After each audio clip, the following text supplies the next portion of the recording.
I've got a written summation here, so let me just go through it very quickly. First, this is a presentation that I'm deeply interested in.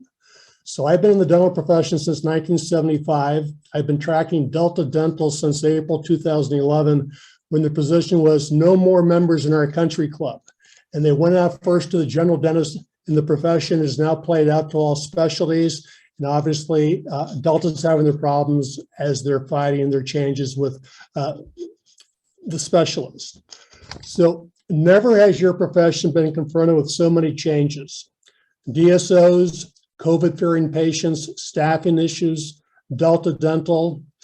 You may be thinking, I did not sign up for this when I decided to go into dental school. No one is alone. The silver hairs are having their own challenges as they don't have a choice as they navigate their practice through these stormy waters. Now, my perspectives have been formed from having scrubbed hundreds of practices. I talk constantly to the experts and have a good handle on how your profession is evolving forward. I have witnessed numerous success stories, and I have witnessed many knucklehead decisions. If you decide to join a DSO, accept the fact that there are going to be a lot of things out of your control. Enjoy the clinical side and the security of a paycheck. Now, this is very important to understand. DSOs are your best friend if you chose to go into private practice and aspire to be the best you can. Invest in continual education, surround yourselves with the most optimistic minds in your profession. Join a study group, engage the best advisors. Private practice is going to get better for those who choose this path and make smart decisions. Staffing will be your greatest challenge going forward. Greater Metro Sacramento area practices shall be better positioned than those in semi-urban locales. Technology is expensive, but pays huge dividends. Creating a solo group model with like-minded colleagues is a way to share these costs, including real estate ownership. Get to understand the psychology of consumers and staff so you can overcome these challenges in your own mind. If you truly wish to be treating patients in a private practice setting, you need to be in control and operate an economic model that shall sustain this theme. The out-of-network practice allows this. It is the most profitable practice model in existence. They employ the happiest team members, and their owners are the most stress-free practice owners I meet. They also command the highest values when placed for sale, as they are highly coveted. In closing, Delta Premier practices are devalued when placed for sale, as their economics and practice culture shall change immediately once sold. I know Ashlee, the services he provides are invaluable. Thank you. Okay, thanks, Ray. And Ashlee, we'll go over to you. Cool, thank you. Well, what an awesome intro from Ray. I've had the privilege and pleasure of working with Ray many a time on mutual clients, and I can definitely attest to the things he's saying and just the wealth of knowledge and background and just experience he brings to engagements of his. We benefit from that and, share some similarities in background, but also in opinion there. The DSO question is one I get a lot. And it is, can private practice survive the expansion of DSO? What does that look like for our future? And I think just unequivocally, yes. Like Ray's saying, DSO has its advantages, and there are certainly challenges too. But if you look at, how to thrive as a private practice, I think our topic today really fits into that. And I know firsthand. Actually, let me throw up my screen. I started in dentistry over 10 years ago now as a office manager, so working in the front office of a DSO. So I can speak to that world pretty definitively. And, I've taken a lot of experience from that time, that hands-on, coordinating benefits, working with insurance, working with patients, presenting treatment plans, sort of an office manager / receptionist, and, moved from that position to regional management. So got to see the whole financial side of it. Really, the doctor equity side and recruiting, just, all of the strategy things that play into running a practice. And after, years of that, I had an opportunity to go over to CDA when they were doing consulting through the dentist service company. I'm sure many of you remember, not too long ago. And that was fantastic because I got to see the private practice side, and that really connected with just what felt good to me, helping individual dentists thrive in their practices, preserving what makes them unique, what makes them, them in their markets, in your markets, here in Sacramento for you guys. And really, taking that experience from the structured systems of DSOs, meshing that with the uniqueness of private practice, and finding that sweet spot. Our firm, Adams Dental Consulting, we're not ones to drop a binder on your lap and say, here's the plan, you must do it this way. Check the boxes, I'll call you in a month and check in. We're much more custom. I really consider our firm to be a boutique, full service, high touch practice management consulting firm. And what that means to me is, you've got a goal, you've got a vision of what you're doing. And it's my job to help you figure out how to get there faster and maybe more efficiently, and in a way in which is going to sustain those results. So my objective is not to be attached to your hip in consulting for the rest of your career, but to get you where you want to go, and then high fives right off into the sunset. If you had a great experience, refer us to friends and colleagues. That's really how we work. And so enough about me and my background. I can't speak enough to the importance of understanding what's going on in your practice. And again, that's what we're talking about today, is just this decision, for fee for service. I know Ray's talking about Delta, but it really applies to all insurance plans. And so, figuring out what matters the most to you and how to get there. I had a couple of intro slides here. I kind of talked through those, but really, I do just want to go back again into some of the key things you can decide on in your practice. How you want to build out the structure of what happens day to day. Do you want it to be well run and organized?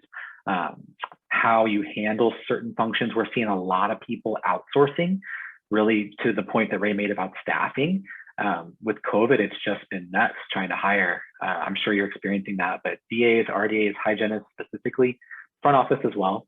And so we're seeing a lot of people, a lot of clients looking to outsource insurance billing primarily. And it's something that we actually do. So little plug there, but we offer that service as well.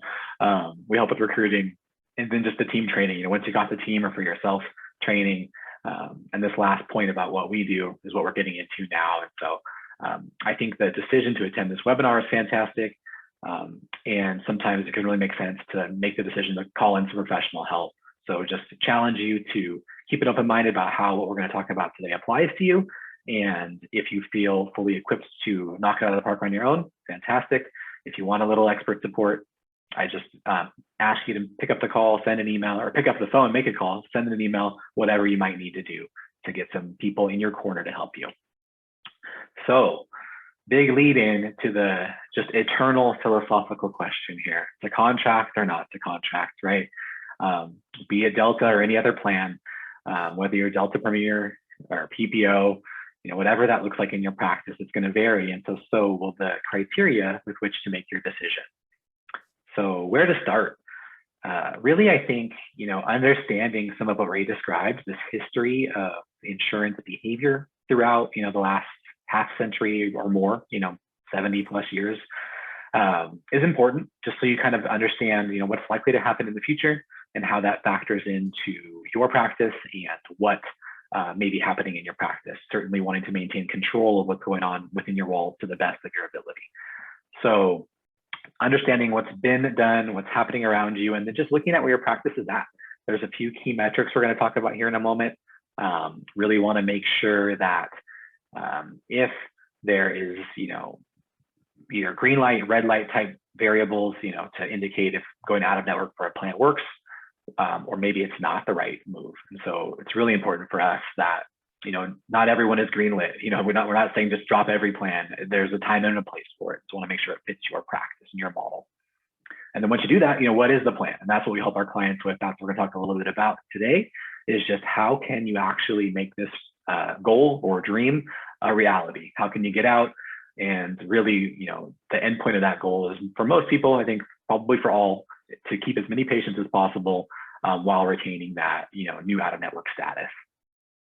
So how do you decide what to do? What are the metrics to look at? What are the things to assess? I think it's really, there's a lot, obviously we measure in the practice, but looking at some of the key things like adjusted production, collections, and then if you're able to dial that in through your practice management system to even how much of that production comes from a specific plan, what percentage of your production is generated by that plan, how much of the dentistry you're doing, in other words, is associated with that specific insurance contract. And that can really factor into the strategy on how to exit, or should you. And then beyond that, just how many patients do you have aside from the, the dollars and cents, just what percentage of your patient population, the active ones, are part of that plan. We're measuring, number of patients and revenue in, in two different ways there. And even beyond that, looking at your procedure mix. So what types of procedures are you doing? How dependent are you on hygiene procedures versus maybe a specialist where that may not weigh in as much, or just any number of other adjunctive codes. If you do a lot of restorative work, maybe you're relying a little bit less by percentage on your hygiene. And the reason why I bring that up is I think we all know when we are looking at making a change to fees or insurance setup, those hygiene codes are the most sensitive with patients. You can raise your pro fee $1 and your crown fee $100, and they're going to complain about the pro fee. So again, any change to the insurance contract is likely to yield an increase in out-of-pocket for patients. So keep that in mind. And then also continuing to think about metrics. New patients is really an important trend. If your practice is experiencing new patient growth, congratulations, first of all, that's fantastic. But where are they coming from and what plan are they a part of? If you're about to drop this plan that's yielding you the new patients because maybe you're listed in the directory or maybe one of your neighbors dropped it and now they're coming to you, it's important to just consider how the change on your end is going to impact that. So thinking about new patient trends, active patient trends, other KPIs here within the practice.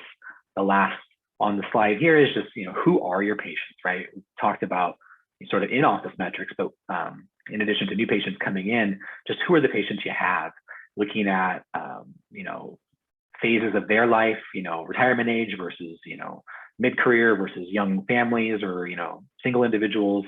That can also be pretty impactful. Think about the family of 6 who has the fees go up slightly versus the individual that has their fees go up slightly. So these are all points of data we try to collect and assess when creating a plan or making a recommendation for a client on whether or not they should go in or out of network. All right. And so I say in or out of network because, again, it's not one size fits all. So you may be looking at your practice and thinking, I want to add some plans, man. I'm okay with perhaps the set fee schedule, as unlikely as that may sound. There may be reasons why you're okay with it. And if you are going to stay in network or add contracts, I think it's important to know on that side of the coin too, you're not set with what you have. You should be always looking at what you've agreed to and what room there is to negotiate, especially if you're on that other side where maybe the number of participating providers is diminishing. You might have some increased negotiating power with these plans. I know, they seem like sort of the big Goliaths in the room, and you may not have much of a chance against them. But really, in some markets, we see dentists be successful with negotiating, and that's one of the things we help with too through our consulting, because it can be a lot of work. It's super tedious in some cases, and in others, it's pretty straightforward. But yeah, ask for increases. It's either 1 to 2 years typically. We'll see some move, a percentage, $1, 10 cents, it's pretty minimal. But if you look at the number of times you use a procedure code over the course of a year or month, that could add up. And so really a pro tip there is just don't view your contracts as set. You have to increase or request an increase when possible. Same goes for UCR, because that's the baseline fee schedule for your practice. You got to make sure, especially with COVID, if you haven't raised it in the last year, you may be thinking, gosh, my patients are going to be mad. They're going to think that I am just gouging them in a time of need, global pandemic. But the reality is cost of doing business has gone up, guys. We have to make sure we raise our UCR. And that only further substantiates any request with the insurance companies for fee increases if they see an increase UCR or that your UCR is higher. Okay, so thinking about those in-network plans, thinking about this desire to go out of network. And I think it really goes back to which path is right for you and which model of practice you want to have. So nothing wrong with having contracts. I see lots of successful practices do that. What that typically means, though, is you have a lower fee per procedure, and you're probably going to need to see more patients. Really becomes along the lines of economies of scale, where you're looking for efficiencies on the expense end, and also operationally. That might mean trying to have a target wage below a certain point. Really looking at hygiene production. Measuring one third of the cost to employ the hygienist. Is that in reference to their production? Those sort of benchmark variables become so important, just because your profits are already limited by those contracts. And so that's where it can be so alluring to go to the other side, right? To be out of network, have your set office fee, the insurance will reimburse what they reimburse, the patient pays the difference, and you're getting the target fee that you want. So if that's the path you're going, again, I think there's a couple more things to look at if you're leaning that way. And one of them is, which phase of practice are you in? I know Ray mentioned, a lot of dentists near retirement that have been used to Delta Dental Premier behaving in a certain way. That's in recent years changed, as are many other insurance plans. So not singling anyone out here. But if you are at that end point in your career, you're near it, that fulfillment phase, your objectives with respect to insurance plans and how you're just handling your practice are going to look a lot different than if you're just getting started, if you just bought the practice. You might be looking to acquire patients. You might be looking to have a lot of ease of access for patients that might include insurance contracts. So I think it's really important. And I think as you consider these benchmark moments in a practice, the purchase or the sale, those can bring about a lot of change and unrest amongst patients as well. And so I do think that it's very wise to time a move like an insurance exit cautiously around one of those events. And what do I mean?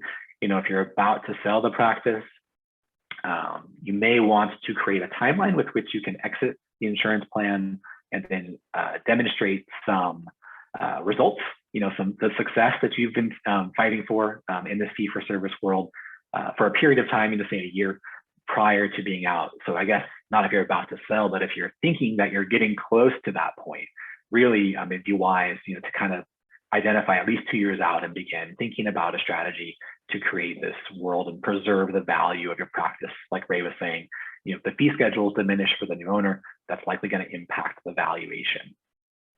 And then on the flip, like I was mentioning about the buyers, if you just bought the practice, you're the new person in town and you just took over, you should probably consider what the impact of a big change like eliminating a popular insurance plan's in-network status will have on the patients. I typically recommend waiting 6 months to a year to make a move like that at a minimum. And we'll talk about some of the reasons why, but it's about relationships. And the path that we help our clients on to exit an insurance plan is really connected to those relationships. So if you're new to them, you're just making them, that's going to be a bigger ask of the patients. Okay, and so we talked about sort of those philosophical phases of practice. Again, I mentioned the type of practice you have with respect to insurance contracts is going to really impact the fees, and it is definitely going to be one that has to be combined with discussion on the expense side. So none of these models are wrong. None are necessarily better than the others. It's just a business owner decision, right? Entrepreneurially, clinically, just professionally, what type of dentistry, what type of practice you want to have. So I'm going to assume that you are moving out of network from this point forward. So I think that's why we're all talking today. Again, my contact information will be available. If there's any questions that I don't hit on either side of that coin or throughout the presentation, if you're not comfortable throwing it in the chat, feel free to reach out to me directly. I do have an eye on the chat as best I can while I'm talking here, so I'll try to work that stuff in. So I'd love to make this as communicative or like collaborative of a conversation as possible. But so I'm saying you're going to be going out of network. You're going to be dropping your plan. Why? And that's the question I have sort of visually posed here if you look at the center of those rings, they're like a really rough draft of a Target logo there. But this is illustrating a concept that a leadership speaker, Simon Sinek, has called the golden circle. And it's this idea of start with why. If you start with decision-making or communication rooted in why does the topic at hand matter to you as an individual or you as a dental practitioner, whether you're speaking to your team or your patients, we've found, and he's found through research, and I've found through just personal experience using this theory, that if you start with why and why it matters, you're more likely to make an impact on the person you're speaking with.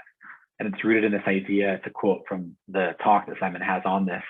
It's actually a really cool TED talk. It's about 16 minutes, called The Golden Circle, as an aside, if you'd like to look into it. But it's just that people don't buy what you do, they buy why you do it. And if you think about that, with respect to your insurance contracts, there's likely any number of dentists surrounding you that have the same contracts. And so what contracts you have isn't really distinguishing you from your colleagues nearby. It's more like why, why is your practice special? Why is your practice unique? What are your differentiators? And so if you think about that, we'll apply the same logic to why are you going to leave this plan? And if you don't know, that's okay. I would just recommend really thinking that through before you deploy down a path and then you start working on a strategy, because my advice is if you connect the messaging around it to why it matters, you're going to have better results. And we'll talk about that a little bit more. Oops. So you're thinking about why does it matter? You're creating sort of your own mission statement for this move. The next thing to really evaluate, we talked about those KPIs, right? But it is what's going on in the practice with the people, your team, because we're going to ask a lot of them in a move like this. Patients will have a lot of questions. There'll be a lot of information to explain. We're going to probably make some changes to our systems, to our operating procedures.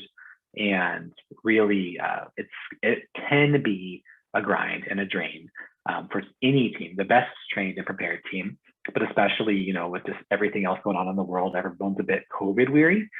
I think it's really important to just understand going into it, what your team's great at, what your team's not, and how you can factor that into what's about to be happening.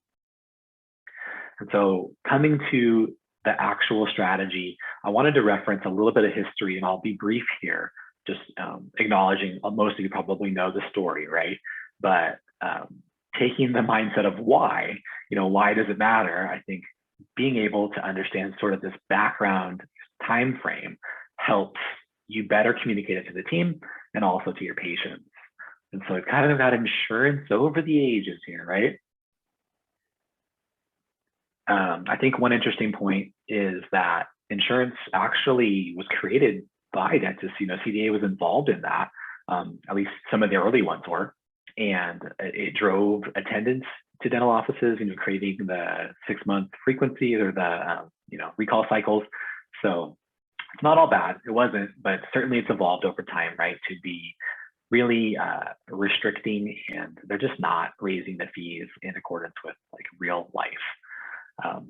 And even beyond that, some of the reality of the matter is, you could get a fee schedule in one area or one zip code that's significantly different than one in another area. And, there's a lot of protections in place over, a specific group like this, not sort of combining forces. The insurance companies have protective laws in place. So, again, this is all just intended to not single any plans out or, tell you all to go do one thing, but provide information about a way that you can make specific goals reality if they are yours in your practice. So I think kind of going back to the public perception of dentistry, it's somehow been sort of disconnected from medical. I'm sure you've all experienced that at some point in your careers. And it's actually one of the most exciting things I think is currently happening in dentistry is that coming back together. At least there is some movement kind of decreasing the gap, and the oral systemic link and whole body connection I think is really cool. But we still face this all the time where think about your treatment plans, and if you present sort of line item by line item, code by code, how often are patients kind of dissecting it or picking it apart? It's like sort of that menu of options where, they're looking at just, a crown and a buildup. Do I need the buildup? Just hygiene procedures. Why do I need, to have the laser if you're using a laser, or do I really need, fluoride? And think about that with respect to medicine, right? Your physician tells you need to have open heart surgery. Are you going to question the anesthesia? Are you going to say, no, I don't need those staples? It's just, I think for some reason, when patients walk through our doors, they have this sort of, it's not necessary or required mentality. And that plays into what we're talking about today. Just the way you approach and communicate with the patients along those lines can really matter. And part of it's going to be winning over hearts and minds, right? Part of it is helping them sort of understand in a, tactful way why what they're thinking isn't necessarily the reality of the situation. There's a lot of communication strategy we're going to talk through with respect to that. And it just goes back to this idea that things are different, right? Things are way different than they were 5, 10, 15, and even longer than that. And that's exactly why you attending this webinar and those seeking to evolve their practices are going to be successful, whether it's an insurance exit or something else. It's going to be those that can change and stay up with the current trends and strategies are the ones that are going to continue to succeed. Unfortunately, dental insurance hasn't done that to help you, but that's why we have to look at ways to break free. And so these are some of the things that patients have a predetermined idea about that factor into what might be hard for them to understand about this kind of a change. And so they're thinking it's just going to be a blanket policy, covers everything. They come in twice a year and it's 100% covered. Now I need something else. What do you mean there's copay? What do you mean you're no longer in network with my plan? Those are the kind of things where the reality is dental insurance. I even really hate to use the word insurance. It's like a coupon. It's a benefit they have, but it goes towards a set number of services, a set list of services, and everything else is really an associated price. I hate to say discount because it's not discounted services, but really, gosh, like that's what the insurance company makes it feel like, is a discount on your services, right? And so part of this path forward is connecting these facts back to the patient's reality and kind of being mythbusters here. And so, yeah, if you're saying I need something, the insurance is going to cover it. It's just this insurance-based mindset is so powerful amongst your patients. And the reality is they might have covered a lot more back, rewind 50 years, because the yearly maximums were the same, right? They haven't really changed much. But what has changed? The cost of the crown, your lab fees, the cost of employing team. So, sort of preaching to the choir at this point and belaboring the point, but that really is so important to understand, like philosophically, and be able to reiterate in a way that's comfortable for you if you're going to be speaking to people about it in the practice. And another example I have here is just, thinking if, a total loss with your car insurance, was covered the same way that, your dental insurance covers your mouth, it'd look a lot different, but it's not really insurance. And so, we've got these ideas about the history and the past insurance has had, private practices had. We talked about sort of evaluating some key performance metrics and, just looking at data available. But the biggest data point here in this, equation are the human beings. So I talked about the team, but it's the team and the patient and the intersection of the two that really will create your optimal point of success if you're able to find that sweet spot of the way that strategies interact with the people. And so back to this idea of why, why does it matter? What's important in the practice? This is actually from a client of ours that did an exit. They left Delta Dental. They were premier providers and they're out of network now. Had many clients do that. The same plan that I just mentioned or other plans, so what I'm talking about got the background and the track record. It works. It works when you do it. So thinking about why your practice needs to have this independent status. Look at this just sort of this mission or this vision of a practice. Working together, we make each visit to our office as comfortable as possible. We hope you will feel relaxed and at home. And so I think the important thing here is the care, right? The ability for the dentist to provide the care that they want.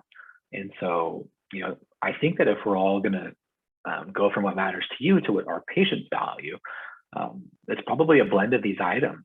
But, at the end of the day, it's the level of care they receive, the way that they feel, that I think we're seeing a real surge in importance. Of course, dollars and cents matter, right? The cost of dental treatment matters. But if you look at data, right, we're looking at data to inform decisions here. These are reviews from another client of ours that left Delta Dental, that left an insurance plan and is successfully now beyond that contract. These are reviews that I looked at before we started and presented to their team, because while you do see a little bit of mention of reasonable prices here highlighted in the first one, what else do you see? I mean, what are those other highlights bringing to mind for you? Treated like family, super personable, his staff are wonderful. Even pay out of pocket to go here. So that was somebody that was already coming out of network. Level of patience they have is great. Those words speak to relationships, right? Those words speak to connection, like human connection, beyond just, this is my dentist, I go here. It's, oh, I can't wait to talk to, Doc, or I love that Ashlee was the name mentioned there because it wasn't me, but I like that. I can reference and feel personally connected there. But what we're talking about is just drawing on the trust and the connection that you have with your patients in the practice. And if you have those established relationships, that provides that emotional bank account for you to make some withdrawals on and still be okay at the end of this out-of-network process. Again, it's sort of psychology, right? So it can feel a little bit foreign or just different from some of the more tactical dental day-to-day things, but there is science, or there are studies behind it where here's a Forbes study, they went across industry, so it's not just dental, but relating trust with respect to consumer behavior. So what we're saying here for you guys is you can drop that plan if your patients trust you and understand why you're doing it, and you can connect that with why it's going to overall matter for them in the end. Powerful. But communication might be sort of that psychology realm, but it's also super tactical as well. And so I'm going to start to get into some of the key components of the strategy, the communication part of it. And then after that, we'll break down some of the more just analytical or like laid out steps for the exit as well. But it's all about how you speak to patients. This is going to be the most important thing. I really recommend making your decision to exit and then informing people, doing that in person. And so that means eye to eye, speaking to patients directly. And this applies to all things, this communication principle, but especially in the one the topic we're discussing today, the insurance independence. So it's about, body language. Am I just slumped back? I can see my face there. Am I leaned forward? Am I smiling? Am I energetic? Obviously there's a mask, so you can kind of see the smile. I meant to say that. The smile lines pop up.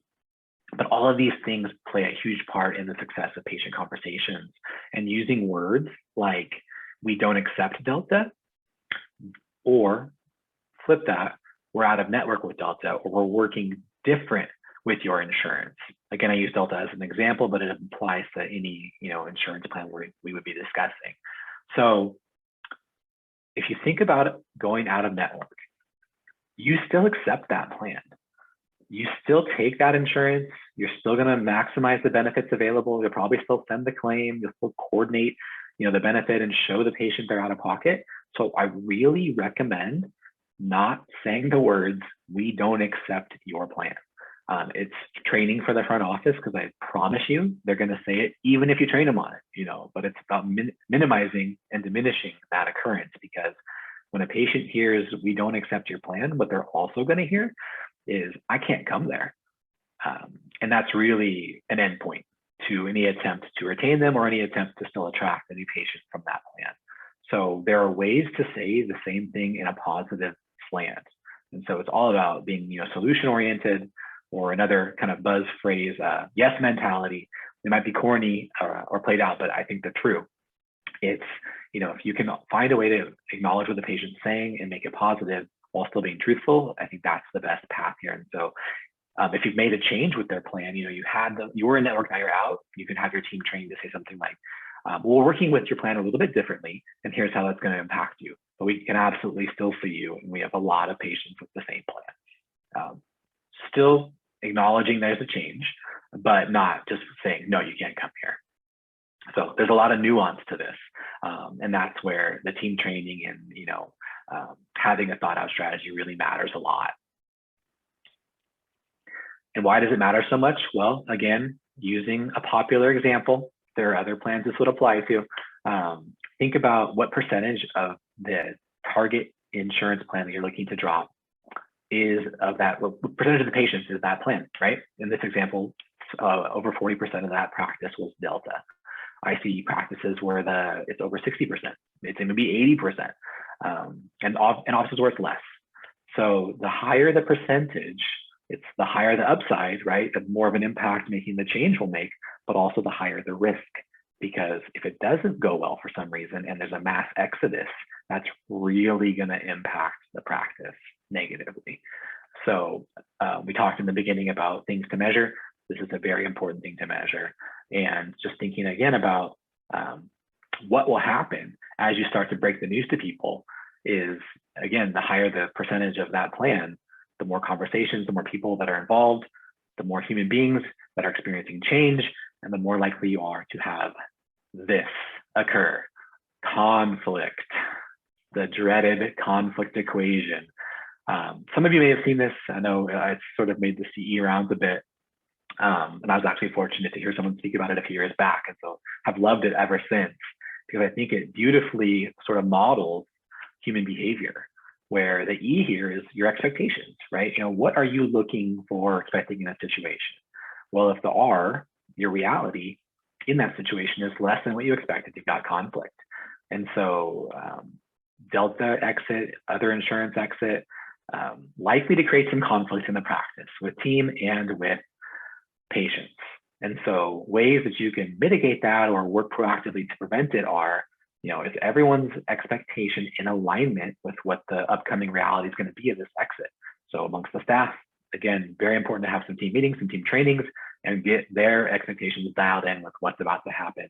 Tough patient conversations, maybe a change to the financial policy to allow for different payment options to support, a patient's ability to now pay a higher out-of-pocket. And then just some logistical changes with how an insurance plan might pay those claims. So they got to be aligned, otherwise they're going to have conflict on your team. And then also communicating to patients, like I said, I'm really recommending a hands-on, high-touch approach to talking to each patient you can over a set period of time about the change before it happens. That way that you can try to tweak their expectation with the upcoming reality. End of the day, it's never going to be perfect, and you can't always change reality to meet someone's expectations. So it's going to be about conflict management, right? And so let's think about some of these expectations in the practice. Big one right here. I'm sure you've encountered this only 10 times already today. But what do we do with this? Because the reality is, we just talked about it. It's a coupon, right? And so especially these plans in network that are 100% preventative and diagnostic, they're not paying anything for those 6-month visits. They're going to pay out of pocket, most likely, depending on the plan. So it's going to be a big hill to climb here. That's those hygiene codes I mentioned. Very sensitive to the hygiene visit pricing. Another one, very similar. This is maybe more along the lines of perio versus prophy, but these are the big things we have to overcome. And just drawing light to the idea that you're already doing this kind of conflict management in the practice, and it's just going to be tweaking maybe what's already working well to this specific topic if you're moving forward. And so here's another strategy that we utilize along with the conflict equation in minimizing that conflict, trying to reduce what's left over after we're meshing the expectation and the reality of a situation. But it's the 3 A's. And so you can see the 3 bolded points there. The first is acknowledge. And so if someone's upset that you're dropping their plan, I think it's okay to acknowledge that. It's like, gosh, we know this is a change. We know this impacts our patients. And that's where I would throw in why you're doing it. But as doctor, I can't allow this plan to continue to try and dictate how we do things here and put downward pressure on our business. And that's where, we've had to make this tough decision. But then aligning, again, showing that you understand and you're concerned.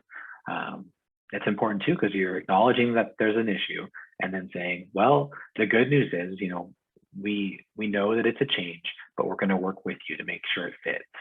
And that kind of ties back into the assurance as well of it's going to be okay. There's going to be a solution. And so I kind of view these 3 A's as, maybe pre-COVID, if you had like a front office counter, if someone's upset speaking across that, there's kind of a natural barrier. And I've always found in the dental office that when I could get up and walk around and kind of lean on the counter near them, their mood changed a lot. And while we can't physically do that anymore, really, obviously keeping distance, and we've got all the barriers and just, following all PPE, I think this is like a communicative way to do that, where it's like, okay, acknowledge the concern, let's bring that wall down. Hey, we're on the same team here. We both want the same thing. And don't worry, we're going to figure this out together. If you can kind of apply those 3 things to this conversation around why you're leaving the insurance plan, or again, anything else of conflict in the practice, I think you'll find a lot of success in bringing down that tension level, opening up the other person's ears. They feel heard, now they're willing to listen to you, and then working towards a solution. Great for team meetings and employee reviews as well, just as an aside there. But we're talking about what to say to patients when you're leaving the insurance plan. Really helps to have a script. So everyone's like, oh, script, hate them. And I agree, scripts are usually terrible. And so what I would say is, and what we do for our clients in these meetings, is start with something super generic, something kind of like what I was just rattling off around the lines of like, Dr. X has made the tough decision to drop this plan. He can't in good conscience continue, to allow this insurance company to dictate the way we do business here. Great news is we're still going to work with your benefits. We'll still submit the claims. And hey, the team up front can answer any more questions on the way out if you have them. And so that would be someone in the back office saying that, kind of opening up the door of the conversation. I recommend having a set wording for each position in the practice. And I'll tell you why. Guess what? The white coat in the practice holds a little bit more weight than maybe the front desk or the dental assistant. And so for that reason, the relationships are usually stronger with hygiene and with, of course, you guys with the dentist. So I found the best way to open up a conversation about this, if you're doing it in person with patients, is in the hygiene chair. Either the hygienist can kick it off, and if it's an exam day or an exam visit for that patient, having the dentist come in and then speak to that as well. Both 1 or 2 sentences, not trying to add time to the hygienist visit. I know if we're in a practice, I would be getting daggers from every hygienist's eyes that were looking at me, because I've had it happen 24 times in the last year. But it's just a sentence, right? So just opening up the door about what's happening, why it matters. Hey, the team up front can answer any questions.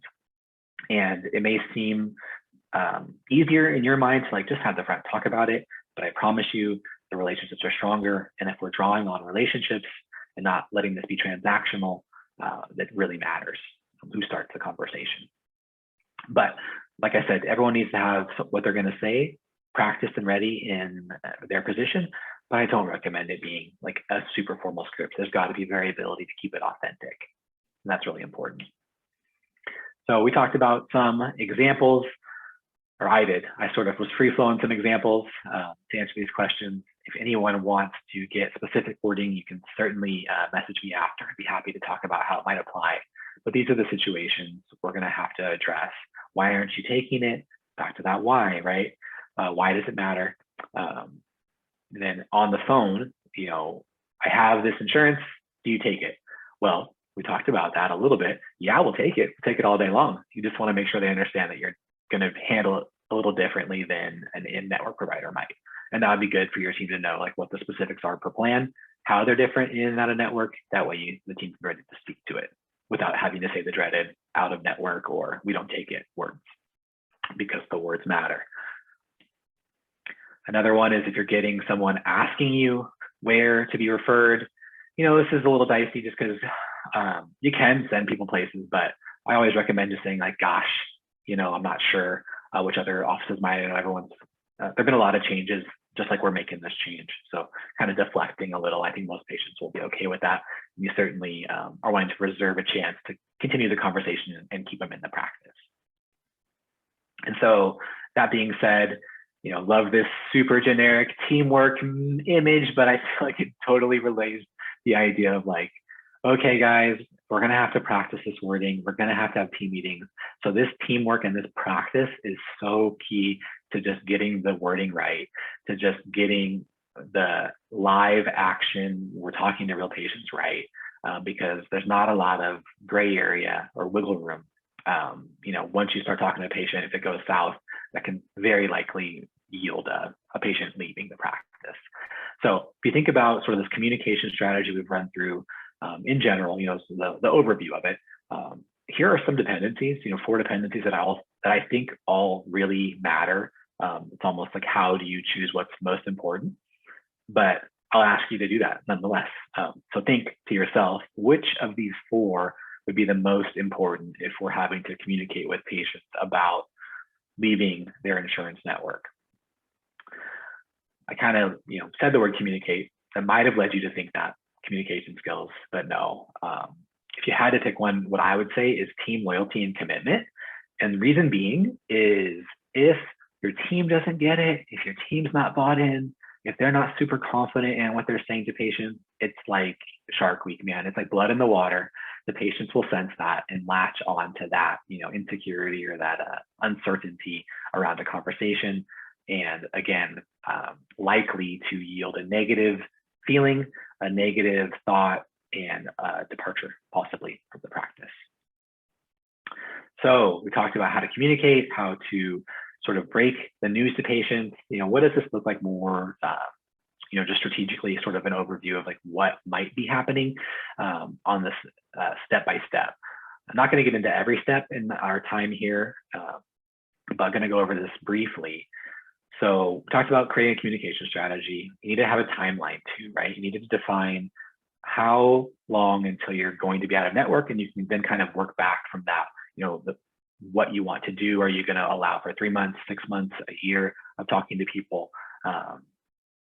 Or is it going to be much shorter? Maybe there's other reasons motivating you. So whatever that timeline is to get out, just make sure it aligns with your communication strategy to let people know. Once that's done, then it's like, how are we preparing for this on a daily basis? Because think about, you are going to have quite a few conversations over the course of this exit lead up, right? That pregame before the exit. Every patient's going to be their first time hearing it. So that's going to start to feel like Groundhog's Day for the practice, for the team. Waking up, hitting the alarm, same song, you know what I'm talking about.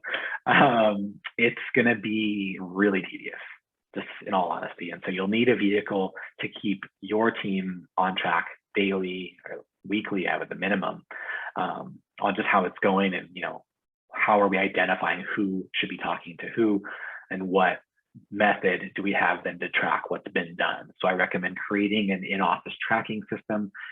We do that with our clients on that way we're able to just tally and run, how many of these insurance company patients, say it's Delta, how many Delta patients have been in and had a conversation, maybe tracking a positive and a negative outcome. That way we can see like, gosh, last week, 50-50, we had half the people with a negative response.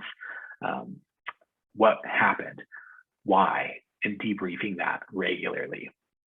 On the flip side, we want to know too, hey, last month was great. Over 85% of the patients had a positive outcome in the conversation that we tracked with our tracking system. So we know the data, we're gathering data. And I do want to make a little plug here too, just for considering that reports often aren't great in your PMS, in your practice management system. We use a third-party tool. There's a lot of them out there. There's a lot of companies that focus on dental reports. It's part of our services. So for our clients, you don't have to come out of pocket or get one. But if you are considering that, do it. It's so worth it. The data is so much better for anything in your practice. So for something like this, if you have something like that or using ours, we can really plug in and pull out like the minutia points I'm discussing on what percentage of this insurance plan's patients were seen, had a conversation, and was the positive or negative outcome. So doing that, we could even track, like, if the team's not having conversations, if someone was seen, but there was no conversation logged, like, hey guys, why aren't we talking about it? Like, what's going on? And maybe we can identify an issue with their commitment and loyalty to the plan, back to that previous dependency, the most important one. If you can track that, identify it, and address it earlier than later, more likely to, squash that, get back on track to a positive exit, and, again, retaining as many of these patients that are in question as possible. Okay, so those are those next steps, and we talked about a timeline a little bit. I think that it's pretty logical to give it a recall cycle, right? You're trying to talk to patients as they come in, you're trying to help them understand what's going on before it happens. I would say give it that. If you're period practice, maybe think about 3 months or 4 months. But GP, I think that makes sense. And then who are you going to talk to, especially out of the gates? Gosh, yeah, we're going to want to talk to everybody. But if you've got, the first day you're doing the fly with your team, a specific person that's just, super prickly, they need a little extra TLC. Maybe, in the early days, let those slide. The overall impact on the team's mental psyche, I think, if there's a couple wins that we can engineer out of the gates, like some friendly patients, that can really make a big difference. And again, we're combining like tactical strategy with human nature, which can be a little bit murky, but the practices that do that the best are the ones that are the most successful. I promise you, I see it time and time again. So I talked about tracking results. So, you'll have to come up with a way to do that. We've got a way that we help our clients do it, pretty straightforward. But there's, no wrong way to do it as long as you're doing it. And then just continually discussing what's coming up on the schedule, but also what happened. That way you can be just super thorough in trying to augment your plan. Sort of like, the idea of the perfect day, right? You could have a schedule that looks fantastic in the morning, but what's the one thing you can guarantee is going to happen by the time the day is over? It's going to change, right? Your beautiful schedule crumbles in some way, maybe completely, or maybe just a little bit with, someone dropped off and you got to fill it. But just like that plan for the day, you guarantee it's going to change. So will your strategy here as you go through whatever timeline you define. And you have to be dynamic and continually evaluating the results. Again, that's where it's nice to have someone coming in from the outside to do that, because it's so easy to get caught up in the day-to-day that, just head down, thinking about what's next coming up on the schedule, or tomorrow's, the next day. But that's why we exist, is to help get just some other eyes on this and help keep you accountable to doing this the right way. So thinking about just thinking about where we started, why are you doing this? Why does this matter to you as the leader, the owner of the practice? It does, again, all come back to, like I was just saying, accountability, right? So many times we create a plan in a practice and it just falls away because we're busy. The day happens, we get hit by a bus and it's a crazy day. It's so easy to let things go. I think that's how we can lose buy-in from our team members. That's how we lose track of our timelines. And so really it's about having this regular communication, whether it's from, me as your consultant, or from just, someone on your team or someone in your life, that keeps you on track, and then you're keeping the team on track. If you do that, what I've experienced is, on average, you can retain about, you'll lose, say, about 15 to 20% of the patients. You can retain about 80 to 85% of your patients by following a set strategy. We have the data and the results to show it from our clients. But really, a lot of it comes back to the variability in your practice, right? So if your team's not bought in, it's not going to work. If some of those initial variables we talked about with respect to just patient counts, patient demographics in your area, even like saturation of dentists in your area, that matters, right? So the wrong variables leading up to the best strategy, it's still not going to work. You really have to be thorough in vetting this out. And it can make a world of difference if you're coming up to a sale, an exit from your practice, preserving the value that you've worked so hard to get.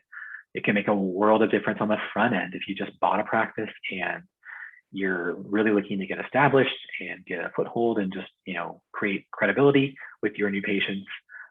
Doing this right or doing this at all, that decision can really impact how your investment yields a return for you. And even just mid-career, gosh, you might have things you like in your practice and things that you don't. You're kind of past those early days where you could just, sort of wave a wand and start changing stuff because you were the new person and it was a new practice. It's really easy to kind of get caught up in things that you never intended doing. So what better point than right now to stop that and just make informed decisions on things you want in the practice? Example being an insurance exit, having a higher percentage of fee-for-service or a completely fee-for-service practice. If that's what you want and you've been sort of struggling with the fact that it's not that, stop, reach out today, and we can put a plan in place or take some notes from this conversation and create your own. Either way, as long as I'm supporting you and moving forward towards that goal directly or indirectly, that's what matters to me. Super happy with that. So covered a lot of information. It's a lot of me talking. I thought perhaps if there were any questions, I haven't seen any pop up, and that's okay. But I just wanted to give a moment if anybody wanted to type a question out. Happy to continue talking here. We have about 20 more minutes scheduled, so that's perfect. If there are a couple, we can get into them. So I'll pause. I'll stop talking. We're just checking the chat now, Ashlee. Yeah, thank you. And I know in this forum, people are probably kind of thinking about what's about to happen back in the practice if they're working today. So it's kind of like the conclusion of lunch hour, or maybe they're going to catch it recorded because they already got pulled away. Definitely lived that dental life. So I'll just take no questions here as they are waiting to connect directly. So happy to do that. I'll throw this up here. Okay. This is my contact information. And so certainly you can get it through SDDS, but we're out all over the state. Sacramento's our home base. I do see a question popping up, so I'll get We do have a question, yes. Yeah, I'll grab that in just a sec. I've got it. Okay. But I just want to say Sacramento's our home base, so I love supporting the home team. Seeing each of you thrive really means the world to me. I'm Sacramento born and raised, and my family's growing up here. So outside of just the dental, positive I get out of being out in our dental world, just personally, I love you guys. So Great. Let's see. What's the best way to negotiate fees with insurances? Delta PPO hasn't raised their fees for many years. So best, is definitely a subjective word, right? So doing something is better than nothing. So it's just not likely to get a lot. Like you said, Delta is not really moving. We've seen some movement on like some or some low frequency codes, codes you're not using all the time. I think the best way to do it is just have a method with which you're tracking, when you last submitted for each plan and when it's due again, and then just calendaring that to stay vigilant.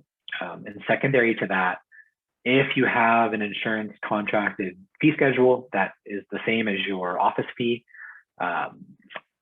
unlikely to get an increase in your fee for that contract. So what I'm saying is your UCR needs to be higher than your highest contracted fee schedule. So if you haven't raised your UCR, or it is that way, I would definitely look at raising your UCR at least once a year, percentage incrementally, 3%, 5%. Look at your highly used codes, like high frequency codes. Again, it's super easy to pull that out of a third-party analytics platform if you use one. Maybe a little bit harder to get it out of Dentrix or EcoSoft, but there's ways to do it. So have a set schedule, make sure your UCR is where you want it to be, and then just keep trying. It's going to take a little bit of back and forth. They're going to deny it. You need to push it back. They're going to deny it. You say, how about just the top codes?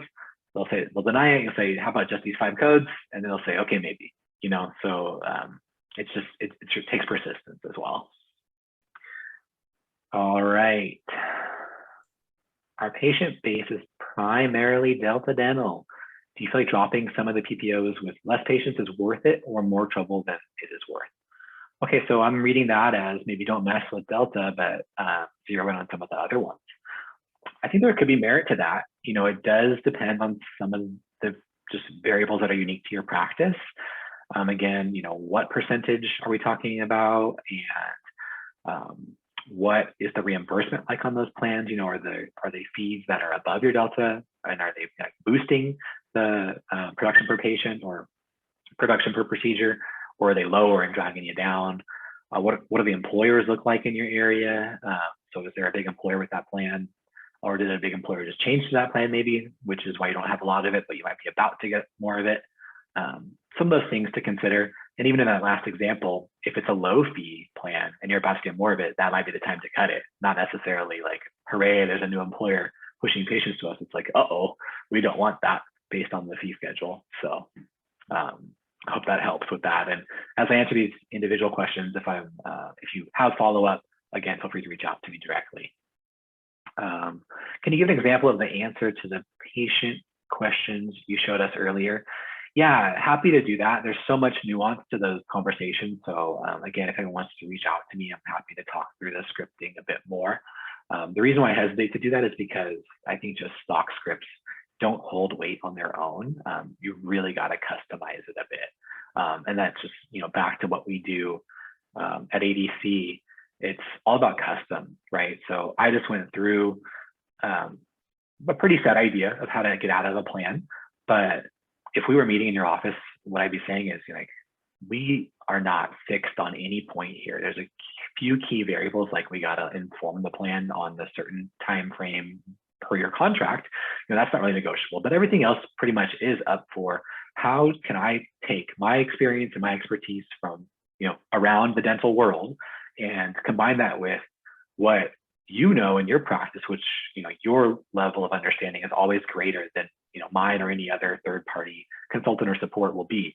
And so I think the best success is really honoring what's going on in the practice, what's working well, and combining that with the strategy of, you know, how can we take that and just get you down this road a little faster, get you down that road a little more efficiently, a little less collateral damage, perhaps a little higher retention, because really the endpoint, the desired endpoint in this exit is you're going to get your office fee, so you're going to get a higher revenue per procedure, but you're also going to probably end up seeing fewer patients. And so think about that.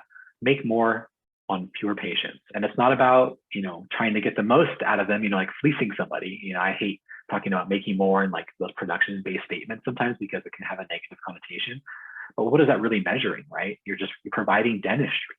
The dollars are the output of dentistry. And so you're going to do more dentistry on fewer patients, which means you're going to have less pressure to have, you know, the highest efficiencies and, you know, the lowest costs. You're going to have just the freedom to make the decisions you want to make. And that's really the dream, right? Have the practice you want. And so that's what we do. Happy that we've been able to talk. Thank you so much for dedicating the time. You know, if this topic really resonated with you, or any of the things we've talked about, from recruiting to just creating systems to outsourcing insurance billing or even patient billing, that's always fun. We do that. And even if it's just like you want a strategic partner, some help in the leadership department, I have some of my best friends have grown from clients that we're now, you know, working through year 3 of just being a team and supporting each other in this wild ride of dentistry, right? So I'll stop there. Thank you again. Okay, thank you, Ashlee.